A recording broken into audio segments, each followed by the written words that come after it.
तो पेलोड आप लोग क्रिएट करिए। जब क्रिएट करने के लिए आपको बताया था कि आपको क्या क्या यूज़ करना पड़ेगा। वो जो तीन चार कॉम्बिनेशन थे वो याद रखिएगा हमेशा, कि कहाँ से हमेशा स्टार्ट करना है आपको। सबसे पहले आपको डालना है सिंगल कोट, फिर उसके बाद या तो डबल पाइप के साथ ट्राई कर लिया, या फिर सिंगल कोट यूनियन के साथ ट्राई कर लिया, या फिर सिंगल कोट और क्या था, semicolon and single quote and. ठीक है, इसके साथ आप ट्राई कर सकते हो। तो आपने इनमें से किस किस के साथ ट्राई कर लिया?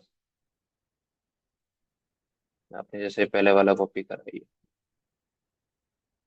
तो आपने ब्रैकेट के अंदर डाला, लास्ट में कमेंट लगा दिया था। कमेंट तो हर बार लगाना ही पड़ेगा ना, क्योंकि आप क्वेरी को क्लोज नहीं कर रहे हो, है ना। इसलिए सिंगल बाद में कमेंट लगाना ही पड़ेगा आपको। कमेंट लगाने के बाद आप ये क्वेरी यूज करोगे। अब इस क्वेरी में आपने जो सब डोमेन देना है वो यहाँ पे देना है। तो कोलैबोरेटर आप लोगों का स्टार्ट हो गया हो तो उसको आप लोग देखिए, एक बार ट्राई करिए फटाफट से।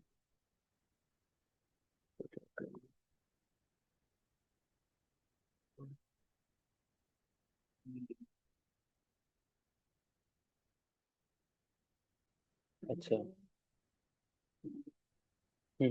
ठीक है, तो तनिष्क को भेज देना फिर आप ऊपर। उसको अच्छे से गाइड करते हो एक बार, बढ़िया। नहीं नहीं नहीं, जो ये है ना। हाँ हाँ, गाइड कर दो। ठीक है, ठीक है, ठीक है, शाम।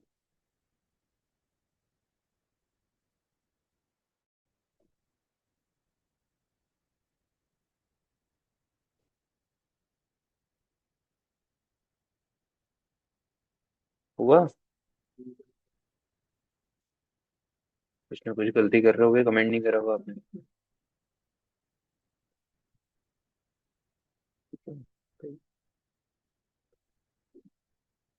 और कोई डाउट है किसी का एसक्यूएल में तो बताइए, अदरवाइज मुझे एक नया वाले में स्टार्ट करना है। जो डाउट वगैरह, ठीक।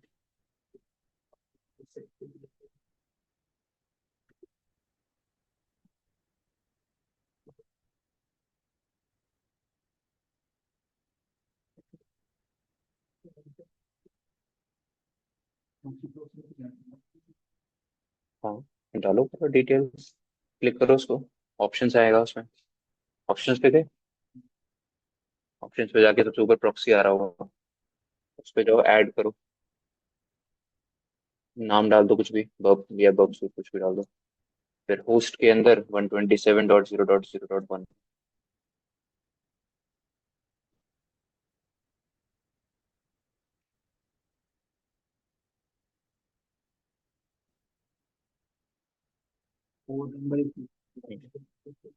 एक 80 कर देना, 80,000 कर देना।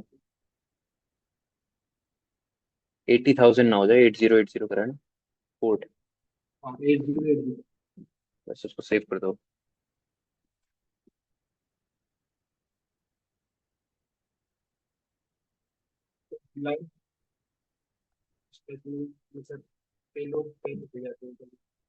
बताओ बताओ बताओ, उसमें क्या प्रॉब्लम आ रहा है? टाइम बेस के आपको जो पेलोड्स थे वो ये थे, है ना। इसमें आपको टाइम डिले जनरेट करना था, और इसमें आपको कंडीशनल टाइम डिले के मतलब कंडीशंस के अकॉर्डिंग टाइम डिले जनरेट करना था। तो किस में प्रॉब्लम आ रही है, ऊपर वाले में? तो इसको भी ऐसे यूज करो इनके सभी के साथ, इन चारों के साथ इसको भी आप यूज करो। Semicolon pipe, double pipe, single quote, ये सेमीकोलन, और फिर एंड के साथ इन सबको ट्राई करके देखो। और एज इट इज आप ये कंडीशंस अगेन आप ब्रैकेट वगैरह प्रॉपर लगाइए हर एक जगह पे। और उसके बाद लास्ट में कमेंट कर देना सारा रेस्ट ऑफ द क्वेरी को ट्राई करके देखो। हाँ, जब आपको ये पता चल जाएगा कि कौन सा है, तो आप उसके अकॉर्डिंग से कंडीशन लगाओगे। अगर पोस्टग्रेस, क्योंकि पता करने के लिए तो यही कंडीशन है, ऐसा नहीं कि आप ये भी पता करने बैठ जाओगे, है ना। जैसे हमने यहाँ पे क्या किया था, हमने जब डेटा डीएनएस लुकअप किया था तो हमें पता चल गया ओरेकल है, तो हमने यहाँ पर पता नहीं करा, हमने डायरेक्टली ओरेकल वाले ही लगा दिया। तो वही चीज आपको यहाँ पे भी करनी है, टाइम डिले में भी। पहले आप पता करिए कि कौन सा वाला किसके अकॉर्डिंग टाइम डिले आ रहा है, और जब पता चल जाए उसके बाद फिर कंडीशनल टाइम डिले इसको यूज करना है। ठीक है, तो एक बार अभी ट्राई कर लेना, अगर कोई प्रॉब्लम आए तो मुझे फिर बताना, ठीक है। क्योंकि सिंपल है, मैंने सारा कुछ करा ही हुआ है, एक मतलब कोई लैब छोड़ा ही नहीं आप लोगों के लिए। ठीक है, चलिए अब आप लोग आ जाइए ऑल टॉपिक्स पे वापस से। और एक नई वल्नरेबिलिटी आज हम लोग स्टार्ट करेंगे। तो हेडिंग डाल लीजिए आप लोग, डायरेक्टरी ट्रेवर्सल या पाथ ट्रेवर्सल। अब ऑथेंटिकेशन मुझे कराना था, बट अगेन ये थोड़ी बड़ी वल्नरेबिलिटी है, तो मैं कराऊंगा। तो पहले कुछ छोटी छोटी वल्नरेबिलिटीज आप कर लो, ताकि थोड़ा और कॉन्फिडेंस आ जाए आप लोगों को। ठीक है, तो पहले स्टार्ट करते हैं पाथ ट्रैवर्सल। बहुत सिंपल है।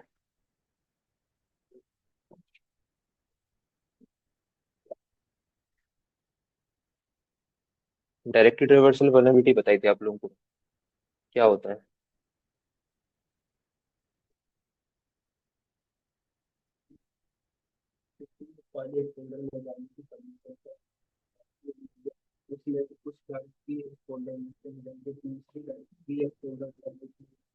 हम्म।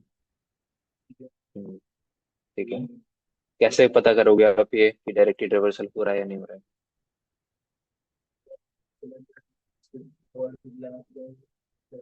ठीक है, बिल्कुल सही। तो यहाँ पर आपको अगेन पहले पैरामीटर्स ढूंढने हैं। जैसे आपको यहाँ पर पैरामीटर क्या दिख रहा है? पैरामीटर का नाम क्या है? File name. इस पैरामीटर के अंदर क्या वैल्यू दे रखा है? gift dot png। अब मान के चलिए आपको ऐसा कोई पैरामीटर मिलता है जिसमें आपको लग रहा है कि वो कोई लोकल सिस्टम की फाइल को एक्सेस कर रहा है, और ये डेफिनेटली ये कहीं ना कहीं सर्वर पे पड़ी होगी फाइल, ये गिफ्ट डॉट png। अब आपके दिमाग में आएगा कि यार जब सर्वर पे ये फाइल पड़ी हुई है किसी लोकेशन पे होगी है, और अगर मैं उस लोकेशन से पीछे जाके, हम पीछे क्यों जाते हैं हमेशा, आगे का हमें नहीं पता क्या है, बट पीछे का पता है हमें। अगर आप पांच छह डायरेक्टरी, चार पांच डायरेक्टरी पीछे चले जाओ तो क्या, कहाँ पे पहुंच जाओगे आप? रूट पे। और रूट के बाद आपको पूरे सिस्टम का, लिनक्स का, विंडोज का पाथ पता है। विंडोज के लिए रूट क्या होता है? C drive. और लिनक्स के लिए रूट क्या होगा? फॉरवर्ड स्लैश, जो रूट डायरेक्टरी होती है। तो वहां पर पहुंचने के बाद आप कहाँ जा रहे हैं? यहाँ पर ईटीसी के अंदर। और फिर ईटीसी के बाद उसने कौन सी फाइल रीड करने का ट्राई किया है? पास डब्ल्यूटी। और यही फाइल क्यों रीड करते हैं हम लोग? ये फाइल हमेशा आपने देखा होगा, इस पे हर कोई रीड कर सकता है इस फाइल को, आपके सिस्टम का कोई भी यूजर। चाहे वो एक सर्विस अकाउंट हो, चाहे वो रूट अकाउंट हो, चाहे वो नॉर्मल यूजर, सेकेंडरी या रेगुलर यूजर्स हो, कोई भी यूजर इस फाइल को रीड कर सकता है। तो इसीलिए आप लिनक्स में जब भी कंफर्म करते हो इस वल्नरेबिलिटी को, तो आप इसी फाइल को रीड करके देखते हो। वैसे विंडोज में भी एक फाइल होती है win.ini, जो विंडोज फोल्डर के अंदर होती है, तो वहां जाके भी आप कंफर्मेशन कर सकते हो, अगर आप एक विंडोज मशीन को टारगेट कर रहे हो तो। win.ini, विंडोज नाम का एक फोल्डर होता है, उसके अंदर मिलती है win.ini फाइल, तो उसको भी रीडेबल परमिशन हर किसी यूजर के पास होती है। अभी नीचे आपको दिखाऊंगा मैं। यहाँ तक समझ आ गया? तो इस वल्नरेबिलिटी को आप डायरेक्टली ट्रेवर्सल बोल सकते हो, या फिर पाथ ट्रेवर्सल आप बोल सकते हो। ट्रेवर्स करने का मतलब क्या होता है? मूव करना। अब आप पीछे मूव कर रहे हो या अब आगे मूव कर रहे हो, आपके ऊपर। जैसे आपने यहाँ पर पहले पीछे मूव करा, फिर आगे मूव करा। ठीक है, तो इस तरीके के सीक्वेंस आप यूज करते हो पाथ ट्रेवर्सल वल्नरेबिलिटी। अब इसका आया था स्टार्टिंग, मतलब जब सी एच आपका चल रहा था, तो एक बेसिक हल्का सा एक अंडरस्टैंडिंग दिया था आपको। बट यहाँ पर आप अब आप थोड़ा और डीप में इसको पढ़ोगे, गूगल वाला तो ठीक है, बट कुछ ऑब्स्टेकल्स भी होते हैं जिनको बाईपास आपको करना पड़ेगा। सर्वर साइड में सर्वर ने कुछ मैकेनिज्म लगा रखे होंगे जिसको बाईपास सकता है। कहीं आप नॉर्मल वाला ट्राई करोगे, अगर आप सिर्फ इतना ट्राई करो तो शायद आपको नहीं मिले। ठीक है, कुछ और चीजें आपको ट्राई करनी पड़ सकती है। ठीक है, तो अब एक एग्जाम्पल यहाँ पे दे रखा है, उस एग्जाम्पल के थ्रू समझ लीजिए। वेबसाइट पे एक टैग यूज हो रहा है, इमेज टैग। ये जावास्क्रिप्ट का एक टैग है। ठीक है, इमेज टैग। और इस इमेज टैग में वो आपसे, आपके सामने एक पेज लोड कर रहा है, और उस पेज में एक पैरामीटर का नाम दे रखा है, और उस पैरामीटर में एक इमेज का नाम दे रखा है। ठीक है, तो बेसिकली एक पेज है में लोड इमेज, उसके अंदर एक पैरामीटर है जिसका नाम है फाइल नेम, और उसके अंदर एक फाइल का नाम स्टोर कर रखा है। अब ये कहीं ना कहीं आप ऐसा मान के चल रहे हो, जैसे बाय डिफॉल्ट क्या होती है इमेजेस की लोकेशन, ये होती है लिनक्स मशीन में /var www images। इस लोकेशन पर आपकी सारी सिस्टम की इमेजेस स्टोर होती है। तो कहीं ना कहीं ये इमेज भी यहीं पे स्टोर होगी, आपने ऐसा मान लिया। अब आपके दिमाग में आएगा कि मैं इस पैरामीटर की वैल्यू अगर 3 फोल्डर पीछे चले जाऊं, dot dot slash dot dot slash dot dot slash, और उसके बाद फिर ईटीसी, और उसके बाद फिर किस फाइल को रीड करने के लिए बोलूं, क्योंकि आपको पता है ये पैरामीटर क्या कर रहा है आपके लिए, किसी फाइल को रीड कर रहा है। जैसे इमेज को रीड कर रहा है इसने, वैसे हो सकता है किसी टेक्स्ट फाइल को, किसी नॉर्मल फाइल को आपके लिए रीड करते हैं। उसको कि कौन सी फाइल रीड करनी है हमें? Fast WD file. ठीक है, अब ये बैकएंड में कैसे वर्क करेगा? यहाँ तक जैसे इसने पहले यहाँ पे इमेजेस दिखाया था, इमेजेस के बाद इमेज का नाम लिख दिया था, ही /var www, फिर उसके बाद डॉट डॉट स्लैश फिर ईटीसी फास्ट डब्ल्यू। इस केस में होगा क्या कि वो पहले यहाँ तक आया मान के चलो, फिर उसके बाद एक फोल्डर पीछे, मतलब www पे, फिर एक फोल्डर पीछे मतलब var पे, और फिर एक फोल्डर पीछे मतलब स्लैश पे, और फिर ईटीसी के अंदर गया वहां से, और वहां से एक फाइल को रीड करे जिसका नाम था पास्टरपुटी। ठीक है। और फाइनली वो आपको इस फाइल के कंटेंट्स को रीड करके दिखा देगा। ठीक है। वैसे ही अगर आपको लिनक्स, अच्छा यहाँ तक समझ आया पहले तो। ठीक है। अब मान के चलो हमें नहीं पता, ये तो हमें एग्जांपल में चलो बताया कि आप 3 फोल्डर आ गए, हमें नहीं पता कि हम कितने फोल्डर आ गए, हो सकता है 5 फोल्डर हो सकता है एक ही फोल्डर हो, आपको नहीं पता। तो कैसे इसका कंफर्मेशन होगा आपको, या कैसे इस अटैक को फिर आप परफॉर्म करोगे? आप जितने ज्यादा डॉट डॉट स्लैश लगा दो उतना ही बढ़िया रहेगा, क्योंकि जितने ज्यादा आप लगाओगे उससे क्या होगा कि वो स्लैश से पीछे जा ही नहीं पाएगा, जो रूट डायरेक्टरी है उससे पीछे आप जा ही नहीं सकते। विंडोज में वो सी होगा, सी ड्राइव से पीछे हम नहीं जा सकते कहीं पे भी। वैसे ही लिनक्स के लिए वो फॉरवर्ड स्लैश डायरेक्टरी होगी, उससे पीछे आप जा ही नहीं सकते। तो इस तरीके का अटैक आप परफॉर्म करोगे ताकि आप कोई भी सिस्टम की फाइल रीड करो, और जितने ज्यादा आप ये कॉम्बिनेशन डाल सकते हो वो आप डाल देंगे। ठीक है, आपने मान के चलो 7 8 डाल दिए, 10 डाल दिया, ज्यादा से ज्यादा आप यही मान के चलोगे कि वो 10 फोल्डर मैं कहीं ऊपर या नीचे होऊंगा एक तरीके से, तो मुझे 10 फोल्डर ऊपर जाना पड़ेगा, फिर 2 3 फोल्डर आगे जाना पड़ेगा। तो आप मान के चलो कि आप 7 या 10 कॉम्बिनेशन एक साथ आप यूज करो, ताकि इसका आउटपुट आपको पता चले कि कैसे वर्क कर रहा है। समझाया? चलिए, अब यहाँ पे आपको दिया हुआ है यूनिक्स बेस्ड सिस्टम में आप यही वाली टेक्निक यूज करोगे जो बताई गई है, डॉट डॉट स्लैश वाली। लेकिन विंडोज में दोनों वर्क करते हैं, डॉट डॉट फॉरवर्ड स्लैश भी वर्क कर सकता है, और डॉट डॉट बैकवर्ड स्लैश भी वर्क कर सकता है। ठीक है, तो ये वैलिड सीक्वेंस होते हैं कहाँ पर? विंडोज पर। और इस एग्जांपल के मतलब इसके अकॉर्डिंग आप एक फाइल रीड कर सकते हो जो किस लोकेशन में होती है, विंडोज के अंदर होती है, और जिस फाइल का नाम क्या होता है? win.in। ठीक है, तो ये फाइल है जब आप विंडोज के अगेंस्ट अगर आप टारगेट कर रहे हो, क्योंकि आपको नहीं पता आपका ऑपरेटिंग सिस्टम क्या है। अगर आप ये फाइल रीड करने का ट्राई कर रहे हो और आपको नहीं दिख रही है, तो आपके दिमाग में आएगा कि शायद डायरेक्टरी ट्रेवर्सल वल्नरेबिलिटी नहीं है, लेकिन ऐसा नहीं सोचना है। हो सकता है कि वो मशीन ही विंडोज हो।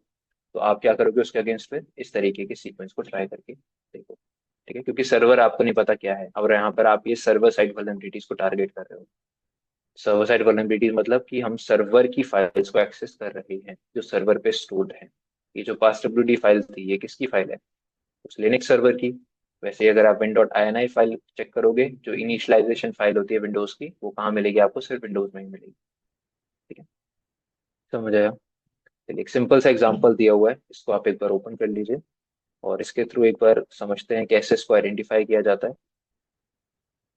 तो आपको एक फाइल रीड करनी है etc पास wd, और वल्नरेबिलिटी कहाँ पे है? Display of product images. ठीक है, लैब को एक्सेस कर लीजिए। अब इसके लिए आपको बॉक्सूट की जरूरत नहीं है, इन सारी लैब्स के लिए बॉक्सूट की कोई जरूरत नहीं पड़ेगी। आप कर सकते हो बॉक्सूट पे भी करना है अगर तो, लेकिन कोई नीड नहीं है, जरूरी नहीं है बॉक्सूट की।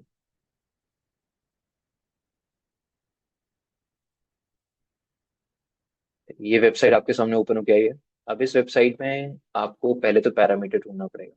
पैरामीटर ढूंढने के लिए जितने लिंक्स हैं उन पे आप क्लिक करिए, जैसे यहाँ पे व्यू डिटेल्स का लिंक है। चाहे आप कोई भी प्रोडक्ट ओपन करो, पेज वैसे ही ओपन होके आएगा जैसा बाकी सारे प्रोडक्ट्स का होगा, कुछ अलग नहीं होगा। ऐसा नहीं कि कुछ किसी और प्रोडक्ट में कोई और पैरामीटर हो या कुछ हो।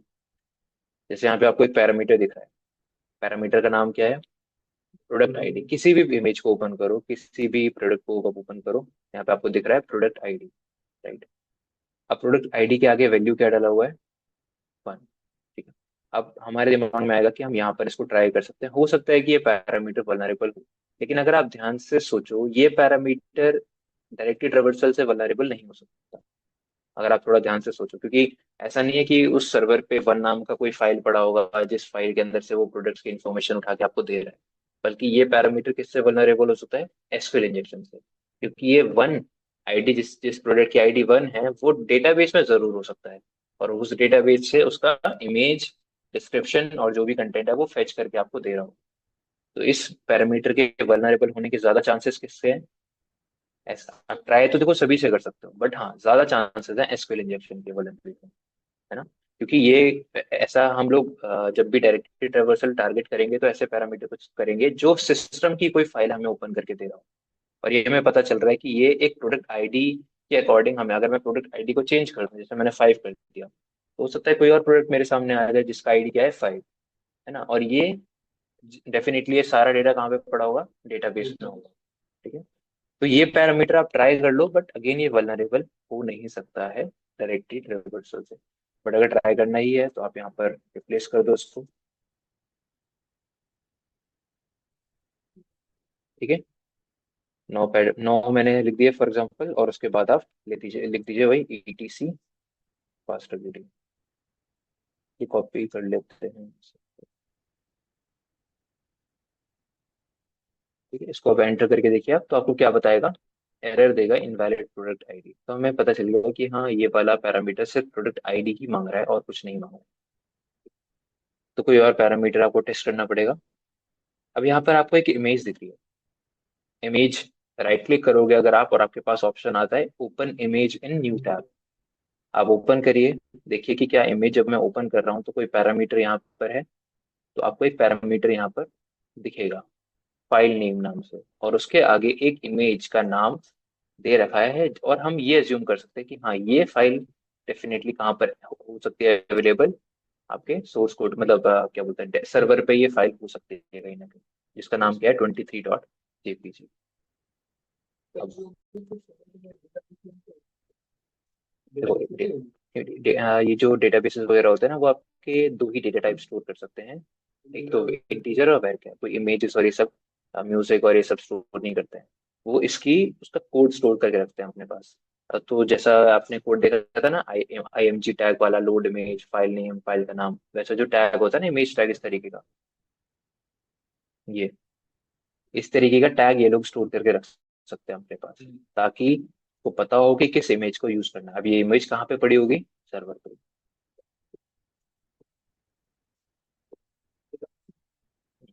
तो डेटा, देखो उनका डेटाबेस है, डेटाबेस का उनका मतलब है कि एक सर्वर पे सारी इमेजेस पड़ी हुई है। हमेशा ये बोला जाता है कि गूगल के डेटाबेस में इमेजेस पड़ी हुई है। तो डेटाबेस का वो DBMS वाला डेटाबेस की बात नहीं करता है, वो एक सर्वर की बात करते हैं कि सर्वर पे, उनके सर्वर पे फिजिकल क्लाउड सर्वर होगा कहीं ना कहीं, जिसपे वो सारी इमेजेस पड़ी हुई हैं जो आपको देखने के लिए मिल रही है किसी वेबसाइट पे। ठीक है, तो इमेजेस और ये सब कभी भी डेटाबेस में सेव नहीं होते हैं। ये हमेशा याद रखिएगा, इमेजेस कोई फाइल हो गई, कोई TXT फाइल हो गया, PNG इमेज हो गया, या कुछ भी है, वो सब कुछ हमेशा सर्वर पे ही पड़ा होता है, GIF वगैरह। ठीक है, तो इस पैरामीटर को भी टारगेट करके देख लेते हैं। वही सेम चीज मैंने यहाँ पर डाल दी, 9 टाइम्स डॉट डॉट स्लैश, और उसके बाद ETC पास। अब आपने देखा कि आपके सामने कोई एरर नहीं है। ठीक है, आपके सामने क्या है, ये एक छोटी सी एक ऐसा अब ये कब आता है आपके पास, जब भी आपने देखा होगा कभी ना कभी इस तरीके का आता है कंटेंट, ये कब आता है तो इमेज, बट ये शो नहीं कर पा रहा, उसको ओपन नहीं करके दिखा पा रहा। आपको पता है पास WD फाइल को इमेज तो नहीं है, तो इसको आपका ब्राउजर या फिर ये पैरामीटर इसको लोड नहीं कर पा रहा है यहाँ पर। लेकिन जरूरी नहीं कि उसको यहाँ लोड नहीं कर पा रहा है, तो उसको सोर्स कोड में हम देख सकते हैं। क्योंकि अगर आपको यहाँ पे नहीं दिख रही है इमेज स्क्रीन पे ब्राउजर पे, तो वो इसलिए नहीं दिख रही होगी क्योंकि कहीं ना कहीं इमेज टैग के अंदर उसको डाला हुआ है, और इमेज टैग का काम क्या होता है, सिर्फ इमेज को रीड करना। ठीक है, आप लैब देखोगे तो शायद आपकी लैब तो सॉल्व हो गया होगा, बट क्योंकि आप लोगों ने अभी देखा नहीं है पास WD फाइल का कंटेंट, तो हमें समझ नहीं आएगा कि एक्चुअल में वो फाइल रीड हुई या नहीं हुई। तो उसके लिए आप हमेशा याद रखिए, आपके पास ऑप्शन है कि आप इसका सोर्स कोड चेक करो। आप सोर्स कोड कैसे चेक करते हैं, Ctrl U आप प्रेस करोगे, यहाँ पे कुछ नहीं होने वाला। राइट क्लिक करोगे तो आप यहाँ पर आपको दिखेगा कि व्यू पेज सोर्स वाला जो ऑप्शन है, Ctrl U ये क्या है, डिसेबल कर रखा है। आप ये यहाँ पर रन नहीं कर सकते।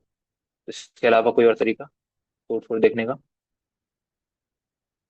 कंट्रोल शिफ्ट सही से भी वैसे कुछ हुआ नहीं, इफेक्ट करोगे, बट यहाँ पे आपको सिर्फ यही सब दिखाएगा कि आपका ये सब कंटेंट यहाँ पे पड़ा हुआ है। तो इसका सोर्स कोड कैसे, देखिए अब हमेशा याद रखिए 3 तरीके होते हैं सोर्स कोड देखने के। पहला तो कुछ ऐसी वेबसाइट्स आपको मिलेंगी आगे जाके जहाँ पर राइट क्लिक और ये सब डिसेबल होगा। ठीक है, राइट क्लिक नहीं कर पाओगे आप कंट्रोल यू नहीं कर सकते, इंस्पेक्ट एलिमेंट भी नहीं ओपन कर पाओगे। जैसे एक शायद वेबसाइट में को, एक ये वेबसाइट देखो आप लोग, इस वेबसाइट पे मान के चलो मुझे इसका सोर्स कोड देखना है कि इसके सोर्स कोड में क्या क्या पड़ा हुआ है। तो मैं राइट क्लिक करूंगा यहाँ पर, मुझे नीचे क्या मैसेज आएगा, राइट क्लिक इज डिसेबल्ड। मैं यहाँ पे कंट्रोल यू करूंगा तो क्या लिखा रहा है, इज डिसेबल। क्लिक करोगे अगर तो क्या दिखा रहा है, इंस्पेक्ट एलिमेंट भी डिसेबल कर रहा है। अब इस वेबसाइट पे आप जा ही नहीं सकते इसके सोर्स कोड पे। एक चीज ध्यान से सोचो कि सोर्स कोड तो हमारे ब्राउजर पे आया होगा, इसने कुछ ऐसी जावास्क्रिप्ट से लिमिट लगा रखी है कि हम कोई भी इनमें से ऑप्शंस करेंगे ना, तो एक बैनर आपको पॉप कर देगा छोटा सा नीचे, और वहां पे लिख देगा कि ये सब डिसेबल है। तो एक चीज हमेशा देखिए, अगर तब भी आप इसका सोर्स कोड आराम से देख सकते हो, और उस मेथड को कोई नहीं हटा सकता, तो वो है, आप इसके यूआरएल पे आ जाइए। ठीक है, फिर आके आप लिखिए व्यू सोर्स कोलन। आप जब कंट्रोल यू करते हो किसी वेबसाइट पे, जैसे मैं यहाँ पे कंट्रोल यू कर रहा हूँ अगर, तो आप देखिए यूआरएल पे क्या लिखा जाता है, व्यू सोर्स कोलन, है ना। तो वही चीज आप यहाँ पे करके देखो, मैंने यहाँ पे मैनुअली खुद टाइप कर दिया कि मुझे इसका सोर्स कोड देखना है, मैंने लिख दिया व्यू हाइफन सोर्स कोलन, और उसके आगे HTTPS और पूरा, के बाद आपको उसका जो सोर्स कोड है वो आराम से देखने के लिए मिल जाएगा, क्योंकि कोई भी वेबसाइट इस चीज को नहीं हटा सकती। ये आपके ऊपर है ये सारा, क्योंकि आपके पास अगर सोर्स कोड आएगा ही नहीं तो आपका ब्राउजर शो क्या करेगा, है ना, शो किसको करेगा, क्या कंटेंट दिखाएगा आपको स्क्रीन पे। तो सोर्स कोड तो आया है, बट यूजर को ऐसा दिखाया जाता है कि वो ये सब चीजें डिसेबल कर रखी है उसके लिए। तो आप इसका सोर्स कोड आप देख लो, यहाँ पे जो आपको एक्सेस करना है, जो चीजें देखनी है इसके सोर्स कोड में से आप देख सकते हैं। ठीक है? तो हमें समझ आ गया कि सोर्स कोड कैसे देखना है, आप यही चीज यहाँ पर ट्राई करके देखिए। आपने डाल दिया इस इमेज वाली जगह पे, उससे पहले क्या डाल दिया, व्यू सोर्स, एंटर करिए, और यहाँ पर आपको सोर्स कोड में उसका पूरा का पूरा कंटेंट देखने के लिए मिल जाएगा कि क्या पास डब्ल्यूडी फाइल का क्या कंटेंट आपके सामने आया। समझ आया? तो ये टेक्निक्स याद रखिएगा हमेशा, कि आपको किसी वेबसाइट का सोर्स कोड देखना है तो आप अलग अलग तरीकों से देख सकते हो। लैब सॉल्व हो जाएगा, बट आपको अगर देखना है एक्चुअल में क्या कंटेंट आया था पास डब्ल्यूडी फाइल का, तो वो आप यहाँ से देख सकते हैं। ठीक है, तो ये पोर्ट से अगर बताएगा नहीं आपको कि आपको ऐसा करके देखना है, लेकिन ये टेक्निक आपके दिमाग में खुद आनी चाहिए कि हाँ मैं ऐसा देख सकता हूँ, क्योंकि वो तो सॉल्व कर देगा लैब, क्योंकि आपने जो वो चाहिए था उसको वो मिल गया, है ना, क्योंकि उस पर ट्रिगर होता है कि अगर आपने जो उसे चाहिए था वो दे दिया, तो वही लैब को सॉल्व कर देता है ट्रिगर के बेसिस पे।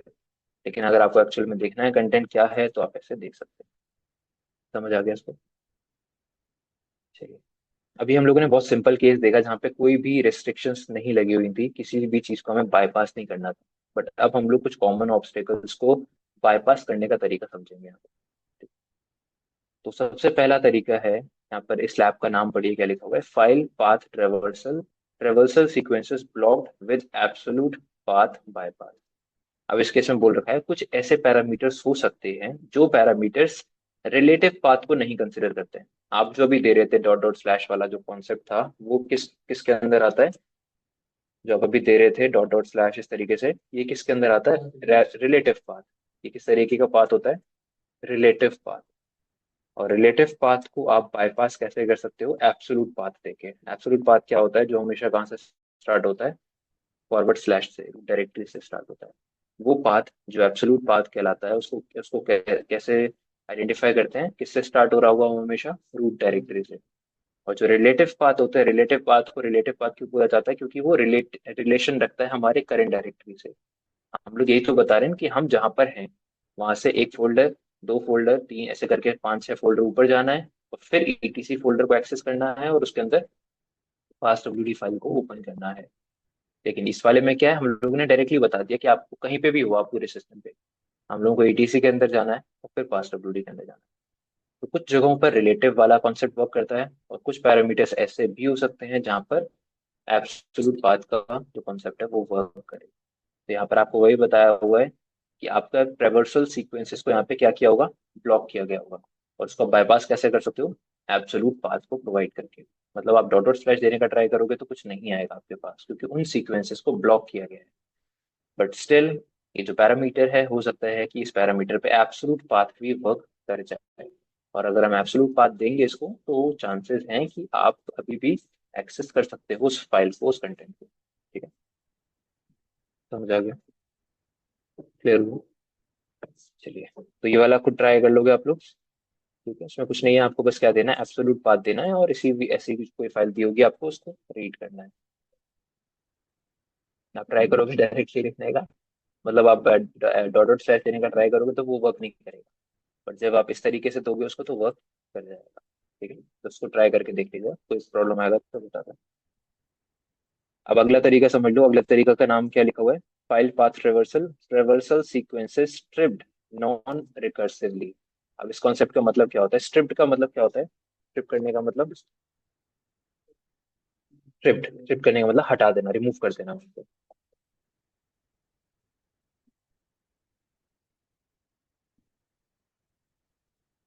ठीक है। तो स्ट्रिप करने का मतलब क्या होगा, यहाँ पे रिमूव कर देना। तो मान के चलो अगर आप डॉट डॉट स्लैश इस तरीके से प्रोवाइड कर रहे हो, तो सर्वर क्या करेगा, एक एक करके इनको स्ट्रिप आउट करता रहेगा। ये देखेगा जैसे इसको स्कैन कर रहा होगा, वो देखेगा यहाँ पे डॉट डॉट स्लैश लिखा हुआ है, वो क्या करेगा, इसको यहाँ से हटा देगा। फिर वैसे ही चेक करेगा, जैसे कॉपी कर लेते हैं, इस तरीके से क्या करता रहेगा, वो एक एक करके पहले इसको हटाएगा, फिर इसको हटा देगा, फिर इसको हटा देगा, फिर इसको हटा देगा। मतलब हर एक जहां जहां डॉट डॉट स्लैश लिखा होगा उसको रिमूव कर देगा। हटाने के बाद आपका सीक्वेंस, आपका क्या बचेगा आउटपुट फाइनली ये।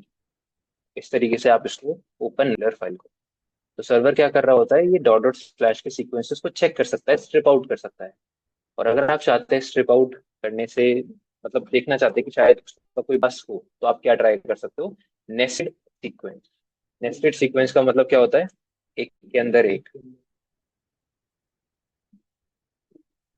मान के चलो इस तरीके का आपने दिया, ये क्या कहलाता है, नेस्टेड सीक्वेंस। नेस्टेड सीक्वेंस का होता क्या है, नेस्टेड, जैसे आप लोगों ने नेस्टेड लूप पढ़ा हुआ कि लूप के अंदर एक और लूप है ना। नेस्टेड कंडीशंस होती हैं, इफ एल्स की कंडीशंस होती हैं कि एक के अंदर एक और कंडीशन है। तो वैसे ही आपने क्या किया, यहाँ पर नेस्टेड सीक्वेंस प्रोवाइड करा है। अब क्या होगा, इसको पढ़ रहा होगा आपका जो सर्वर है, वो देखेगा, वो जहां पे भी डॉट डॉट स्लैश एक साथ देखेगा उसको हटा देगा।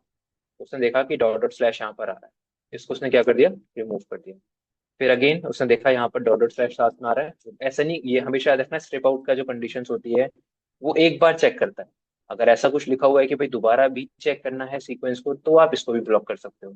अगर ऐसा नहीं लिखा हुआ है कि दोबारा नहीं चेक करना है, सिर्फ एक ही बार चेक करना है, तो उसमें सिर्फ वो एक बार चेक करेगा। और जैसे जैसे वो स्ट्रिप आउट करता रहेगा, उसके बाद नहीं देखेगा कि अब आपका वो कंटेंट क्या बन रहा है। ठीक है, तो क्या करता रहेगा, एक एक करके दोबारा देखते तो गड़बड़ हो जाएगा। तो आपका वो भी इस केस में क्या होगा, वो एक एक करके इन सारे सीक्वेंसेस को यहाँ से हटाता जाएगा, और आपके लिए आपका जो प्रेफर्ड सीक्वेंस है वो बना देगा। जो हम चाहते थे वही एट द एंड बन जाएगा आपके केस में। करेंगे अभी आगे, इनपुट का भी आएगा ऑप्शन। ठीक है। तो इस केस में क्या होगा, अब आपका सीक्वेंस वैसे ही बन गया जैसा आप दिखाना चाहते थे सर्वर को। तो इस केस में आप इन नेस्टेड सीक्वेंसेस की मदद, चाहे आप वो ये वाला ले लो, तो उस केस में क्या करेगा, वो इसको हटा देगा। ठीक है, इन चीजों को यहाँ से वो रिमूव कर देगा, चाहे वो डॉट डॉट फॉरवर्ड स्लैश हो या डॉट डॉट बैकवर्ड स्लैश। इस तरीके से उसको हटाने के बाद सीक्वेंस अभी भी आपका वैसा ही बन जाएगा। समझ आया? तो एक बार अगर ट्राई करना है इसको, आप ट्राई करके देख लो, तो एक बार ट्राई कर लीजिए। सब कुछ वैसे ही दे रखा है, आपको बस बोला हुआ है ईटीसी पास डब्ल्यूडी फाइल को रीड करना है। ठीक है, सिंपल है ये भी, मतलब मैं एक दो करवा दे रहा हूँ, अदरवाइज बहुत सिंपल कॉन्सेप्ट है इसका, आप समझ जाओगे तो कर भी लोगे सारी लैब्स को। अगेन आपको इमेज जैसे ओपन करनी है, तो इमेज ओपन यहीं से कर लो आप, ड्रैग ड्रॉप करके उसको। इतना करने की जरूरत ही नहीं कि हम वहां जाएं और ओपन करें। ठीक है, और यहाँ पर आप वही जो आपने लिखा था अभी, इस तरीके के आप सीक्वेंस डाल दो जितने भी डालने हैं, उसके बाद लिख दो ईटीसी पास डब्ल्यूडी। तो एंटर करने का ट्राई करिए, अभी आपको दिख रहा है। लेकिन अगर आप नॉर्मल सीक्वेंसेस यहाँ पे यूज करके देखते हैं, या एब्सोल्यूट पाथ जैसे हमेशा स्टार्ट करना है, तो हमेशा ट्राई करो नॉर्मल सीक्वेंस देखने का। जैसे डाल दिया मैंने, यहाँ पे आप डालोगे तो आपको क्या दिखा रहा है, सच फाइल। क्योंकि वो क्या कर रहा होगा, वो ये सब कुछ हटा देता होगा यहाँ से, और इसके बाद इस तरीके की कोई फाइल उसको मिलेगी नहीं, तो बता देता है क्या बोल रहा है आपको, नो सच फाइल, किस तरीके की कोई फाइल नहीं है। आप एब्सोल्यूट पाथ दे के देखो, तो यहाँ पे भी क्या बता रहा है, नो सच फाइल, किस तरीके की कोई फाइल अवेलेबल नहीं है। आप मतलब जिस लोकेशन पे आप हैं वहां पर इस तरीके की कोई फाइल नहीं है। लेकिन आप यहाँ पर वही जो सीक्वेंस मैंने अभी दिए थे उस तरीके से आप अगर बाईपास करने का ट्राई करोगे इसको, तो आपको कंटेंट दिखेगा। और वही कंटेंट दोबारा देखना है तो आप कैसे देखोगे, व्यू सोर्स। तो आपको वो पूरा नहीं है जो आप देख सकते हो, अपने पास डब्ल्यूडी हो गया। ठीक है, कुछ कुछ जगहों पे क्या होता है, पास डब्ल्यूडी फाइल को ब्लॉक करके रखते हैं। कहीं ऐसी भी सिचुएशन होगी कि आप रीड करने का ट्राई करोगे और आपसे पता है कि आप कौन सी फाइल रीड करोगे, पास डब्ल्यूडी, तो पास डब्ल्यूडी फाइल को ही ब्लॉक करके रखते हैं। आपको और भी ऑल्टरनेटिव्स पता होने चाहिए, जैसे कि एक फाइल होती है ग्रुप नाम की, तो आप ग्रुप फाइल को ओपन करना चाहते हो तो आपके सामने ग्रुप फाइल आ जाएगी पूरी। ठीक है। और भी फाइल्स अगर आपको पता है ऐसी शेडो की, शेडो की होगी। ठीक है, तो शेडो में आपको बताएगा नो सच फाइल, आपके पास परमिशन नहीं है उस चीज को ओपन करने की। तो ऐसी अगर कोई फाइल्स आपको पता है लिनक्स में तो आप उनको ट्राई कर सकते हो। ऐसी बहुत सारी फाइल्स मिल जाएंगी जो कि वर्ल्ड रीडेबल फाइल्स होती है, मतलब कोई भी उसको रीड कर सकता है, आपके सिस्टम का कोई भी यूजर, अदर्स को भी रीडेबल परमिशन है, वो वाली सारी फाइल्स आप यहाँ से ओपन कर सकते हैं। ठीक है, तो हम सिस्टम फाइल्स को टारगेट करते हैं जिनके पास जिनको ओपन करने की परमिशन हर एक यूजर के पास होती है। ठीक है, समझ आ गया। चलिए, नेक्स्ट कॉन्सेप्ट दे रखा है अब एनकोडिंग का। दे रखा है कि इस बार क्या बता रखा है कि आप बाईपास कर सकते हो यूजिंग यूआरएल एनकोडिंग। ठीक है, तो सर्वर क्या करेगा उसको, वो डिकोड करेगा आपके कोड को। तो आप क्या कर सकते हो, या तो सिंगल टाइम आप एनकोड करो और या तो डबल यूआरएल एनकोड करो। तो यहाँ पर हमेशा दो कॉन्सेप्ट होते हैं, एक होता है सिंगल टाइम यूआरएल एनकोड और एक होता है डबल यूआरएल एनकोड। तो मतलब क्या है, आपका जो डॉट डॉट स्लैश है, ये क्या लिखा हुआ है, ये डॉट है, ये अगेन फिर डॉट है, और फिर ये क्या है, स्लैश है। यूआरएल कोड अगर आप ऑनलाइन सर्च करो,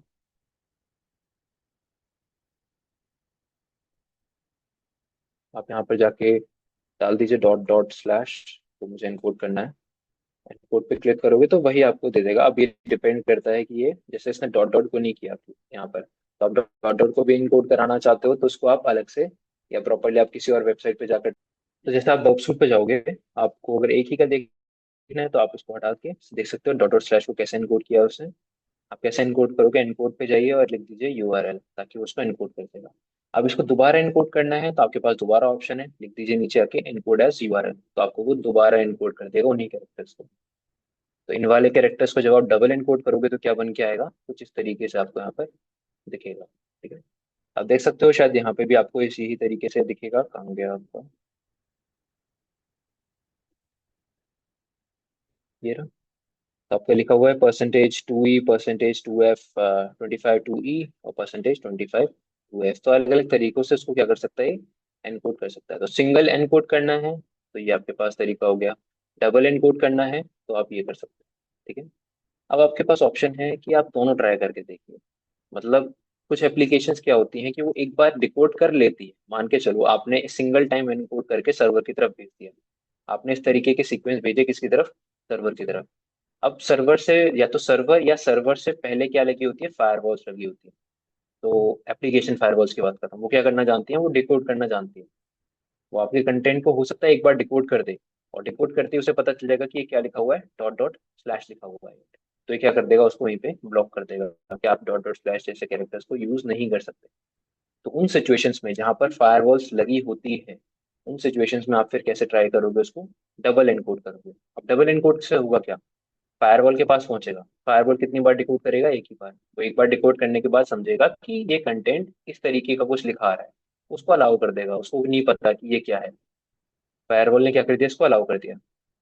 अलाउ करने के बाद ये कंटेंट कहाँ जाएगा, सर्वर के पास। और सर्वर हमेशा जानता है कि अगर उसे यूआरएल में कुछ एनकोडेड मिलता है तो वो खुद ब खुद क्या कर लेता है, उसको डिकोड कर लेता है। तो जैसे ही वो उसे पता चलेगा कि कुछ एनकोडेड कंटेंट है, उसको वो क्या कर लेगा, डिकोड। और डिकोड करते ही वो नॉर्मल फॉर्म में आ जाएगा, किस फॉर्म में, इस फॉर्म में, और इसके अकॉर्डिंग उसको एग्जीक्यूट कर देगा। डॉट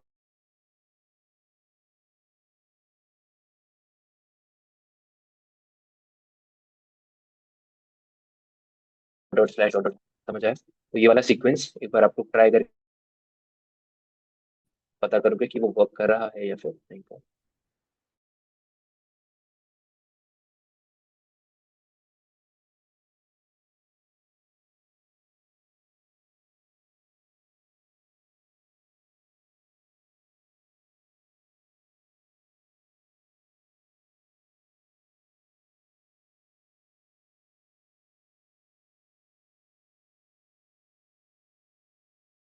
सर्वर अब मानता है कि सर्वर कैसे वर्क कर रहा है।